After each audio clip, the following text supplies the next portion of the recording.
Banking লেনদেনের বিষয়ে খবরাখবর জানাতে নিউজরুম থেকে আমাদের সঙ্গে যুক্ত হচ্ছেন সহকর্মী ওয়ালিদ সাকিব। ওয়ালিদ, ব্যাংকিং লেনদেন তো সাপ্তাহিক যে ছুটি রয়েছে তারপরে শুরু হলো। আজকে সারাদিন আপনি তো বিভিন্ন ব্যাংকগুলোতে ছিলেন, কি দেখেছেন সারাদিন?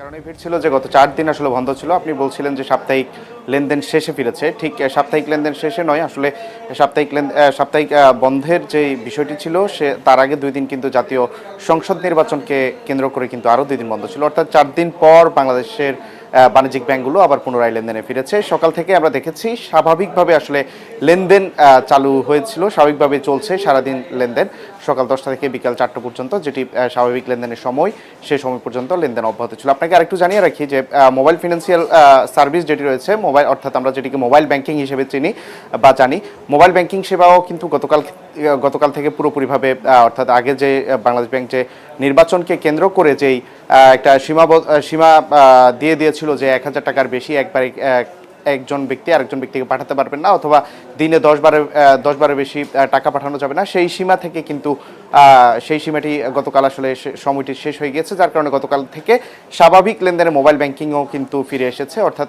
এখন মোবাইল ব্যাংকিং এবং ব্যাংক লেনদেন দুটি আসলে স্বাভাবিক পর্যায়ে রয়েছে। আপনাকে আরেকটু জানিয়ে রাখি যে সামনে কিন্তু পবিত্র মাহে রমজান, সেই রমজানকে কেন্দ্র করেই কিন্তু বাংলাদেশ ব্যাংক ইতিমধ্যে একটি সার্কুলার জারি করেছে।